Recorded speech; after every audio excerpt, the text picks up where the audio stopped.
Ada pepatah mengatakan rusak ikan dari kepala.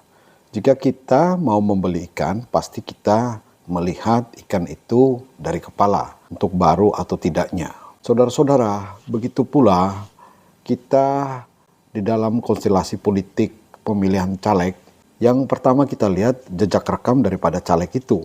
Wawasannya, pergaulannya, sebelum dia menjadi caleg, atau dia sementara duduk di legislatif, dan ada terlibat tindakan pidana atau terindikasi tindakan pidana, pendidikannya, dan lain sebagainya. Itu semua standarnya umum. Namun satu hal yang sering, sangat sering, bahkan hampir sebagian besar pemilih, kita sebagai pemilih, kita lupa bahwa kita juga harus melihat ketua partai setempat di tingkat kabupaten. Misalnya, kita memilih calon legislatif untuk kabupaten. Kita harus melihat jejak rekam daripada ketua partainya itu.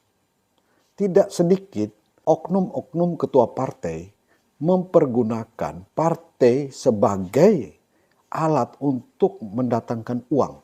Sebagai contoh, ada yang mau mendaftar caleg harus menyetor uang sekian rupiah. Ini contoh saja. Dan ini terjadi di Indonesia.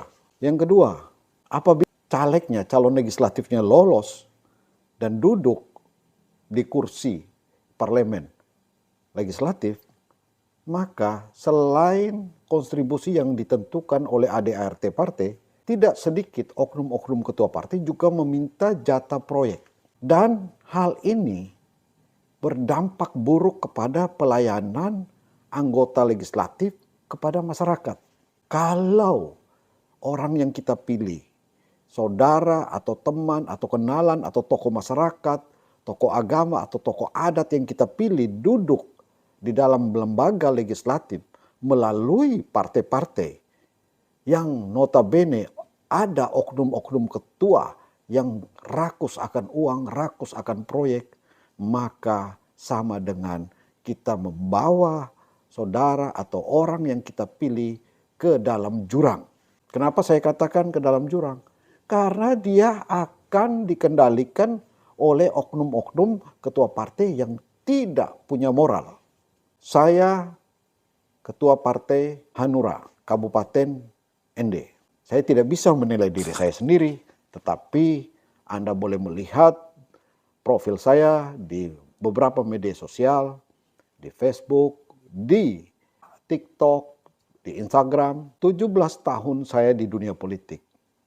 Saya berjanji kepada diri saya untuk tidak bermain proyek. Karena saya mau berjuang secara maksimal, secara sungguh-sungguh dan benar di hadapan Tuhan dan di hadapan manusia. Jadi saat ini saudara-saudara, kami punya 4 kursi. Punya 4 anggota dewan di Dewan Perwakilan Rakyat Kabupaten ND.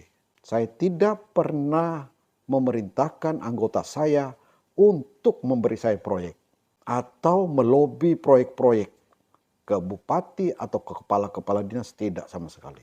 Dan kami, Partai Hanura, mempunyai 1 fraksi full seat, bukan fraksi campuran. Murni 1 fraksi dari Hanura, karena kita punya 4. Jadi saudara-saudara, yang saya tekankan pada kali ini, selain kita melihat figur calon legislatif, kita juga harus melihat siapa pemimpin, siapa ketua partai setempat. Kalau kita melihat Pak ketua partai setempat banyak bermasalah dengan keuangan, dengan kekuasaan, dengan keserakahan, apalagi dengan korupsi, sebaiknya Anda berpikir 2 kali untuk memilih calon atau orang yang Anda jagokan masuk ke partai itu.